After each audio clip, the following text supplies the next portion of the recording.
नारद जी को विष्णु भगवान पर कुपित होना यानी क्रोधित होना।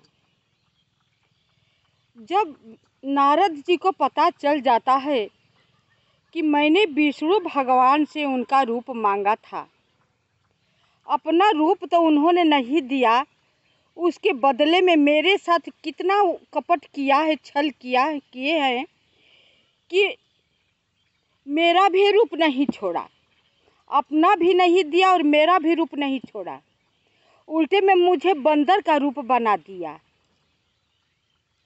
अब इतना दुखी होते हैं, क्रोधित होते हैं, अब चल देते हैं विष्णु भगवान के पास। कहते हैं इतना वो मनमाना हो गए हैं कि जिसको जो चाहे उसको कर देते हैं, जो मन में आता है उसी अनुसार फल देते हैं। जब समुद्र से विष निकला तो शंकर जी को पिला करके बावला बना दिया, और लक्ष्मी जी समुद्र से निकली तो अपने ले लिए, क्योंकि लक्ष्मी जी सुंदर थी। अब विष पीने के हुआ तो शंकर जी को पिला करके बावला बना दिए, लेकिन उनका किसी ने कुछ विरोध नहीं किया। अब वो अच्छे घर में बयाना दिए हैं। अब मैं उन्हें बताऊंगा, या तो श्राप ही दूंगा या तो वहाँ पर मर ही जाऊंगा। ये कहते हुए बड़बड़ाते हुए बहुत क्रोध में नारद चले जा रहे थे विष्णु भगवान के पास। जब जा रहे थे तो रास्ते में विष्णु भगवान लक्ष्मी जी सहित मिल जाते हैं। कहते हैं नारद जी से, अरे नारद जी कहाँ आप जा रहे हैं? पूरा लग रहा है कि गुस्से में है, आप बड़बड़ाते हुए जा रहे हैं। अब बताइए विष्णु जी को भी क्या हम कहें? कहते हैं कि अग्नि में घी डालना। अब तो देख करके बावला हो गए नारद जी। अब लगे जितना उनके अंदर भ्रष्ट था उतना सब निकालने लगे, विष्णु भगवान को बोलने लगे। पता न क्या क्या बोल गए, उन्हें खुद ही नारद जी को पता नहीं था कि हमने विष्णु भगवान को क्या से क्या कह डाले। सब विष्णु भगवान सुनते रहे, शिरोधार्य करते रहे सारी बात को। जब देखे अब अंत में फिर श्राप देते हैं नारद जी कि जिस तरह से मेरा तूने बंदर का रूप बनाया था, अपना न रूप देते तो कोई बात नहीं, लेकिन कम से कम मेरा रूप तो छोड़ दिए होते। मेरा भी रूप नष्ट कर दिए, और नहीं तो लंगूर का रूप मुझे बना दिए।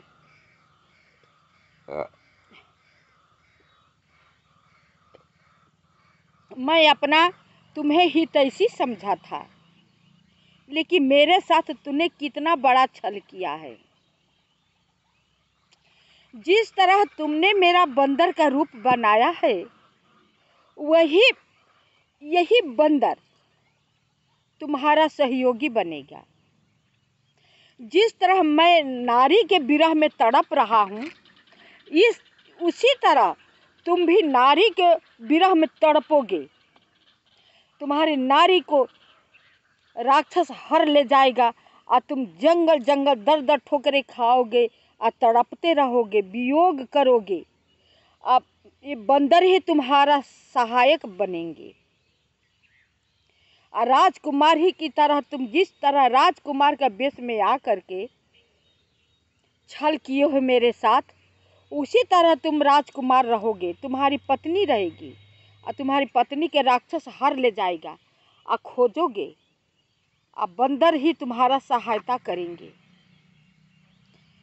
ऐसे श्राप दे रहे थे विष्णु भगवान जी को।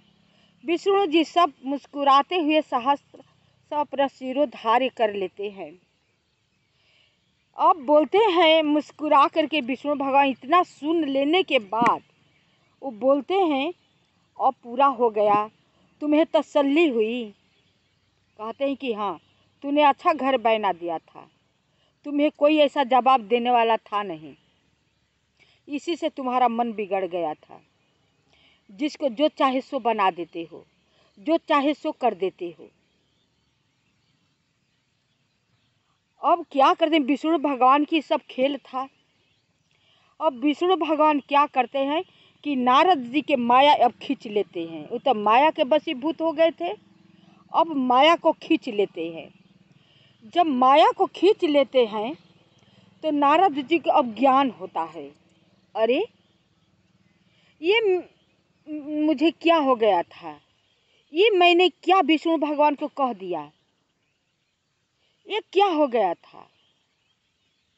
मैं अपने आप को कैसे भूल गया कि मैं ऋषि हूँ। मैं विष्णु भगवान को कैसे उल्टा सीधा बोल सकता हूँ, कैसे ये सब शब्द मैंने कह दिया।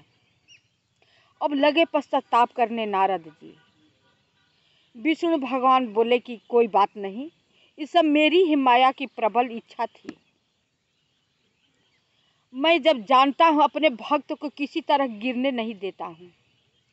तुम्हें अहंकार तुम्हारे पास हो गया था काम देख के जीत जाने से, इसलिए अगर तुम्हारे पास अहंकार हो गया होता तो तुम्हें ही खा जाता।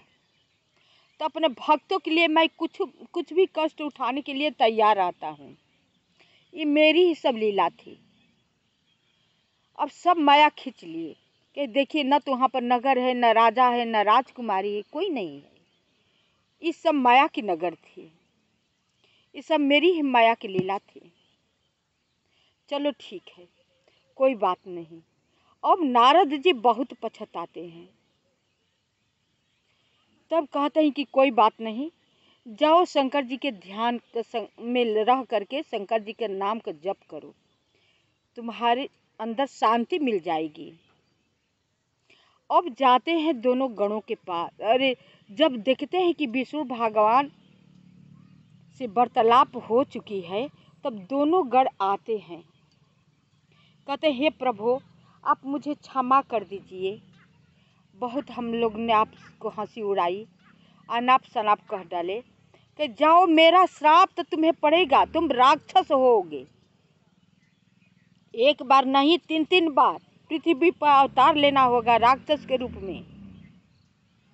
लेकिन इतना कृपा जरूर करता हूँ कि विष्णु भगवान, तुम लोगों को मारने के लिए विष्णु भगवान को अवतार लेना पड़ेगा। तो वही शंकर जी के 2 गण जो थे 3 बार जन्म लिए। बेटा आ गए बाबा। अब विष्णु भगवान 3 बार में अवतार ले करके राक्षसों का वध किए हैं। अब तब तीसरा बार में जाकर के उद्धार हुआ है। तो भगवान प्रभु जी के पहचानने में हम लोग बहुत देर कर देते हैं। कभी कभी तो ऐसा होता है कि मर भी जाते हैं, पहचान नहीं पाते हैं। विष्णु भगवान हमेशा उनका हम लोग वंश है, औलाद है, हमेशा ही भला ही चाहते हैं। अपने लोग समझने में गलत करते हैं, बहुत देर कर देते हैं, समझ ही नहीं पाते हैं, माया में उलझे हुए हैं। जैसे कि नारद जी के ऊपर माया हो गई थी, इसी तरह हम लोगों के ऊपर माया, इतना प्रबल माया हो गई है ना, इतना माया का प्रचंड प्रबलता है कि हम लोग इतना ग्रसित हो गए हैं कि प्रभु को हम लोग भूल गए हैं। नहीं तो प्रभु जी तो हमेशा भला ही करते हैं, हमेशा भला करते हैं। कहीं कहीं ये आप सब देखिएगा कि बुराई में भी अच्छाई छुपी होती है। अब पहले बुरा होता है, नहीं समझ पाते हैं, अब बाद में अच्छा हो जाता है। इतना अच्छा होता है, इतना अच्छा होता है कि उतना हम सोचे नहीं होते हैं। तो यहीं पर हम कथा को विसर्जन करते हैं। अब सब मेरी कथा सुन करके लाइक सब्सक्राइब अवश्य कीजिएगा, कमेंट कीजिएगा कि कथा, नारद मोह कथा कैसी है।